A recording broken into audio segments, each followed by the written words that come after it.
Semalaman Zia tertidur nyenyak, serasa di rumah sendiri. Mungkin karena pengaruh obat-obatan yang disuntikkan oleh dokter, sehingga ia merasa begitu lelap. Namun ketika ia membuka matanya, rasa pusing itu kembali mendera, meskipun tidak separah kemarin. Waktu baru menunjukkan pukul 6 pagi, di mana ia merasa ingin buang air kecil ke kamar mandi. Ditolehnya sofa bed di mana suaminya tengah tidur menghadapnya. Si brengsek itu benar-benar kenyang memperhatikanku saat sedang tertidur. Sial, kenapa dia tidak tidur menghadap sana sih? Zia menggerutu dalam hati. Rasanya tidak rela dia dipelototi oleh suaminya semalam. Zia ngeri, suaminya itu menghayalkan macam-macam tentangnya. Segera Zia beranjak duduk, dan benar saja pandangannya masih sedikit terasa berkunang-kunang ketika ia memejamkan mata kembali. Rasanya bumi ikut berputar dan bergoyang membuatnya kembali mual. Namun rasa ingin buang air kecil itu tidak bisa ditahan lagi. Untuk meminta bantuan suaminya, ia tidak sudi karena ia takut suaminya mengambil kesempatan padanya.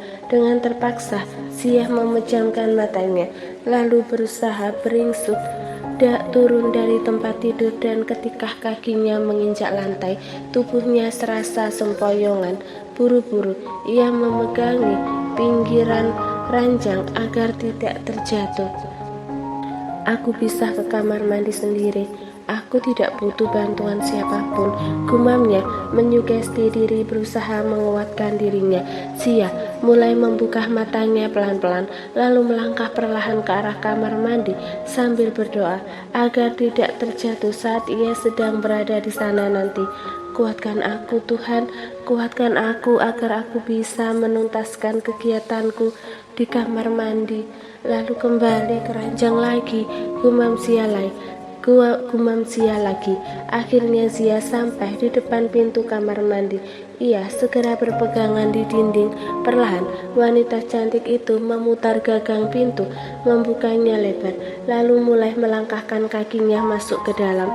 Tiba-tiba saja tubuhnya kembali terasa lunglai, dan sialnya, tepat ketika kakinya masuk ke kamar mandi, Zia malah terpleset, membuatnya tidak bisa berpegangan lagi. Wanita hamil itu pasrah dengan apa yang akan terjadi padanya. Namun tiba-tiba ia merasakan seseorang memegangi tepat sebelum ia jatuh, dan ketika ia membuka matanya, ia melihat suaminya tengah menggendongnya sambil menatapnya dengan sorot mata penuh kecemasan. Kenapa kamu tidak minta tolong sama aku, sayang? Apa gunanya aku sebagai suami kamu kalau kamu tidak bisa mengandalkanku? Suara lantang Ren pun mulai menyapa pendengaran Zia. Zia terkesiap mengetahui posisinya saat ini sedang digendong oleh suaminya sekuat tenaga. Ia memukul sang suami minta dilepaskan. Turunkan aku, jangan kurang ajar pada aku ya.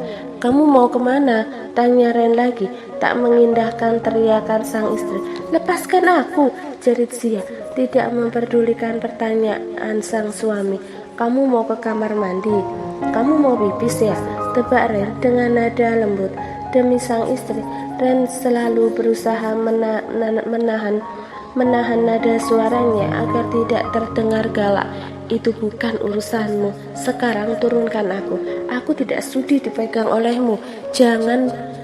Zia terus-terusan berontak minta dilepaskan.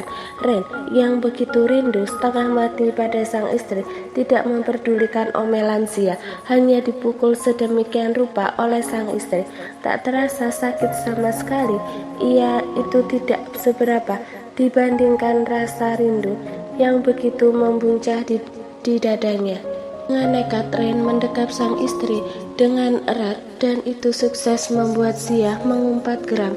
Kurang ajar kamu, kenapa kamu malah memelukku? Lepaskan aku, brengsek. Aku hanya ingin menenangkan kamu, ujar Ren menghirup dalam-dalam aroma sang istri untuk menghilangkan kerinduan yang menyiksanya beberapa minggu ini. Sialan, jangan ambil kesempatan. Justru aku tak tenang kamu begini. Ren bertahan selama beberapa detik sebelum akhirnya menjauhkan dari sang istri. Rasanya rindu ini belum juga hilang. Meski sudah memeluk Sia begini, andai ia egois, sudah sejak semalam ia menghambur memeluk sang istri dan tidur di sampingnya untuk mencurahkan perasaannya yang begitu dalam. Namun ia takut istrinya yang sedang tertidur lelap akan terjaga karena ulahnya. Karena itu, ia hanya bertahan menatap sang istri sampai jam 2 pagi itu. Ulah yang membuatnya kesiangan. Biasanya ia selalu terbangun jam 5 pagi, kemudian memasak aneka makanan untuk dirinya sendiri, mengingat dirinya adalah seorang laki-laki mandiri. Namun kali ini, bisa-bisanya ia tidak mengetahui istrinya telah turun dari tempat tidur. Untung saja ia mendengar suara sang istri membuka pintu. Kalau tidak, tak bisa ia bayangkan istrinya tadi jatuh, yang pastinya akan membahayakan jiwanya pun jiwa bayi yang ada di dalam kandungan. Maaf sayang, tak Ren anggap semua cacian dan makian yang dilontarkan oleh istrinya. Lelaki itu menganggap omelan tadi bak sebuah nyanyian indah yang membuat hatinya bahagia. Sekuat tenaga, Ren berusaha menyugesti dirinya kalau semua yang keluar dari mulut Sia itu adalah kata-kata yang indah dan memabukkan, sehingga ia tidak merasakan sakit hati. Itu karena perjalanannya masih panjang. Saat tinggal satu rumah dengan sang istri, nanti ia pasti akan merasakan hal-hal seperti ini lebih banyak lagi dan mendapatkan kata-kata kasar lebih dari ini. Karena itu Ren harus berusaha menebalkan hatinya agar tidak mudah tersinggung atas semua ucapan yang dilontarkan oleh sang istri. Sekarang jawab pertanyaanku tadi.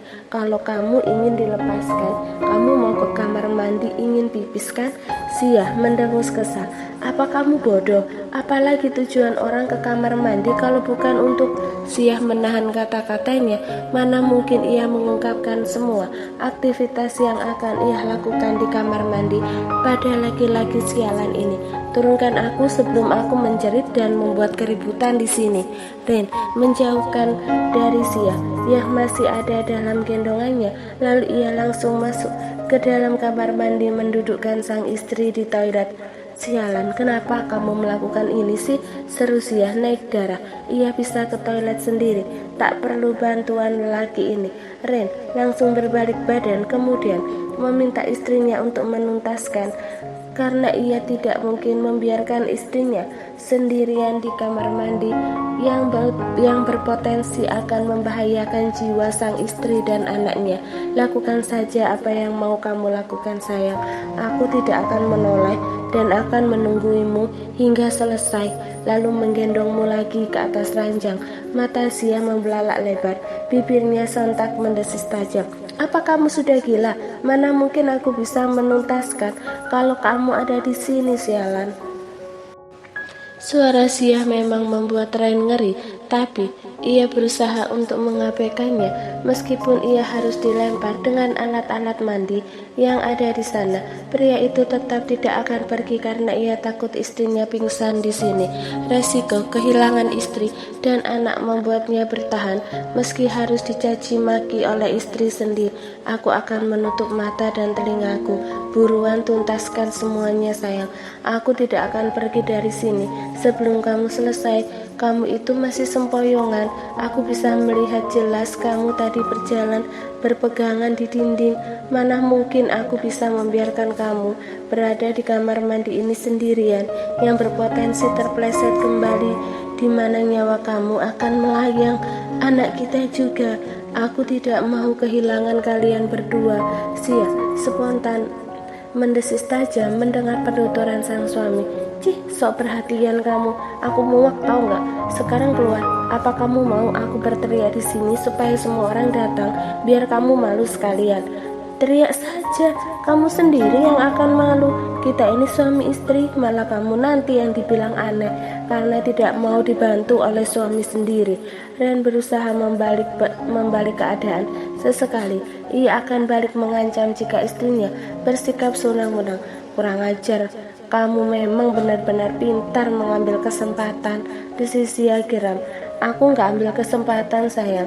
Aku hanya memikirkan keselamatan kamu dan bayi kita, ucap Ren melembutkan nada suaranya. Rasanya ingin berbalik badan dan menatap wajah cantik istrinya, tapi ia takut Sia tak jadi menunaikan. Istrinya pasti akan tersiksa menahan buang air terlalu lama.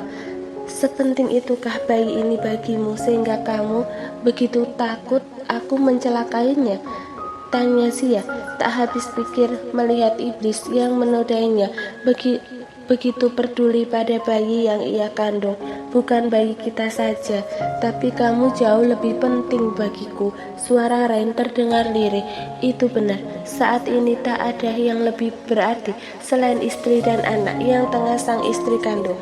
Demi mereka, Ren ikhlas menerima semua perlakuan kasar sang istri. Setidaknya emosi itu akan pelan-pelan sirna. Begitu berganti rasa ikhlas, itu yang Ren harapkan. Diam kamu, berhentilah membujuk dan berkata manis padaku. Sampai kapanpun aku tak akan memaafkanmu. Ingat, kita ini menikah hanya sebatas menutup aib.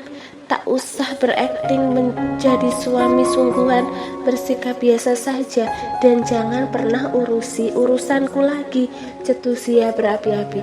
Aku tidak bisa sayang, kamu sakit dan kamu membutuhkan bantuan. Meskipun kamu harus memukul dan menendangku, aku akan terima. Aku janji tidak melakukan hal aneh-aneh padamu. Kamu tidak akan bisa menuntutku karena aku akan menepati janjiku, tegas Ren berusaha meyakinkan Sia. Dasar kurang ajar, maki Sia kesal. Sudahlah sayang, oh iya, mending buruan kamu buang air. Kamu yakin kamu bisa menahannya lebih lama? Aku tunggu ini. Kalau tidak, aku akan angkat lagi kamu ke ranjang.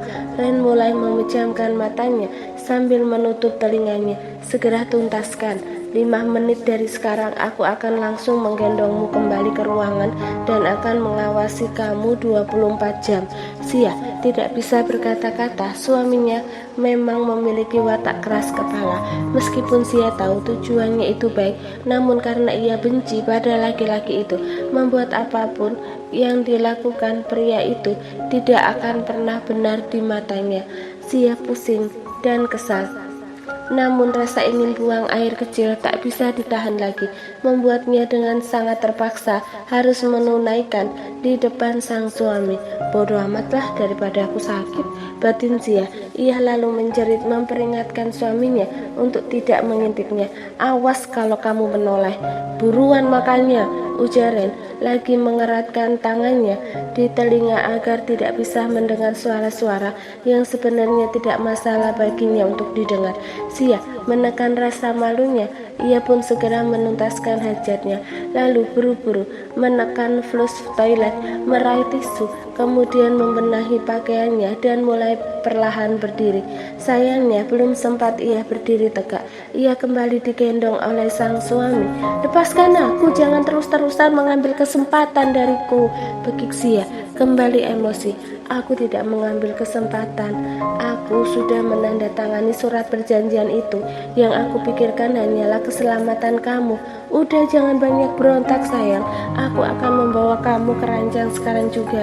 Sia tak lagi bisa berkutik. Sang suami benar-benar membuatnya mati kutu. Ia memang lemah, tidak bisa melakukan apa-apa. Suaminya yang berpostur tinggi itu tentu saja sangat mudah menggendongnya. Tak ada yang bisa dilakukan oleh Sia selain bertahan, menahan rasa kesal di hatinya. Kamu mau duduk, setengah duduk, atau mau berbaring? Tanya Ren memberikan beberapa opsi. Letakkan saja aku di tempat tidur dan tak usah memperdulikanku.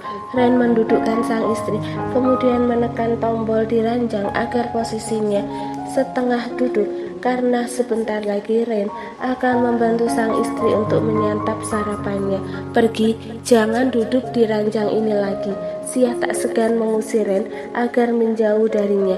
Aku tidak akan pergi. Sebentar lagi perawat akan datang membawa makanan. Aku akan membantumu untuk menyantap semua menu yang disiapkan oleh rumah sakit. Aku sudah meminta yang terbaik untukmu. Aku bisa makan sendiri, teriak Sia kesal. Aku ingin membantumu. Suka tidak suka kamu harus menerimanya. Ren setengah memaksa. Mau kamu apa sih? Omel Sia naik darah. Aku hanya ingin berteman denganmu sayang. Perkara kamu membalas perasaanku atau tidak, aku tidak bisa memaksa. Perasaanku sama sekali tidak dibuat-buat. Aku hanya ingin berteman denganmu karena kamu mengandung anakku, anak kita. Kalaupun kita bercerai nanti, kita pasti akan terhubung karena anak kita. Aku sudah bilang sama kamu, ambil saja anak ini, ucap Sia kesal. Sayang, jangan bicara begitu. Aku tidak jamin kamu mau menyerahkan anak ini padaku begitu saja. Mana tahu kamu akan sangat mencintainya. Sia mendelik keras. Sinting, mana mungkin aku mencintai bayi kita. Dia adalah anak dari seorang laki-laki yang sudah menghancurkan masa depanku, membuatku muak dan benci setengah mati melihat anakmu nanti. Aku akan terkenang semua yang kamu lakukan padaku. Jadi aku tidak akan mungkin pernah menyayanginya. Ren menatap pilu pada istrinya. Sayang, kamu tidak boleh berkata begitu. Meskipun dia masih berbentuk janin, dia bisa mendengar apa yang kamu katakan. Dia tidak minta dilahirkan di dunia. Dia datang karena sebuah insiden yang tidak akan pernah aku sesali. Aku yang menderita karena insiden itu, sialan. Geram Sia emosi. Pergi, menjauhlah dariku. Ren kali ini menatap tajam pada Sia, lalu berkata tegas, aku tak akan pergi dan perlu kutegaskan lagi padamu. Kalau aku bersyukur atas insiden itu, kalau aku tidak melakukan itu, aku tidak akan pernah merasakan yang namanya jatuh cinta. Mungkin bagi kamu jahat, tapi bagiku tidak. Aku akan berjuang di setahun pernikahan kita untuk membuat kamu membatalkan niatmu bercerai dariku. Sia menatap sengit suaminya. Bermimpilah. Aku tidak akan mungkin bisa mencintai kamu. Mana mungkin seorang korban mencintai pelaku pelecehan. Kamu perlu konsul ke psikiater untuk mewaraskan otakmu itu. Terserah kamu mau bilang apa sayang.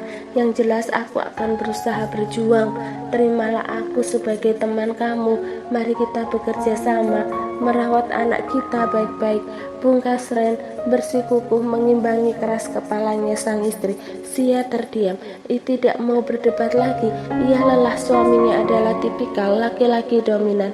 Kalaupun ia melunak karena lelaki itu memiliki perasaan padanya, pada dasarnya sang suami memiliki sifat yang keras. Dan sebenarnya dari hati kecilnya pun ia juga tidak tega mengatakan hal-hal keji seperti itu pada bayi yang sedang ia kandung. Ia memang belum merasakan detak jantungnya dan belum merasakan keberadaan bayinya. Namun ia bukan seorang wanita kejam. Kata-kata yang keluar dari mulutnya hanya untuk menyakiti Ren dan meluapkan semua kekesalan dan kemarahannya yang begitu dalam pada suaminya. Sia juga tidak tahu apa yang akan ia lakukan pada bayi ini. Harapannya ia memang tidak akan mencintai bayi ini seperti ibu-ibu pada umumnya, sehingga ia akan memiliki kelegaan menyerahkannya pada saat bercerai nanti. Sia belum ingin memikirkannya sekarang. Yang ia pikirkan adalah bagaimana bisa bertahan serumah dengan laki-laki sialan itu. Aku mau pulang, tapi dokter belum mengizinkan kamu pulang sayang. Aku mau pulang sore ini juga. Aku tidak betah di rumah sakit. Aku tidak mau satu ruangan dengan kamu, jatuh Sia. Lagi Ren menghela nafas lelah, berusaha menghilangkan rasa sakit di hatinya. Kemudian menatap wajah istrinya yang cantik jelita dan menegaskan keinginannya.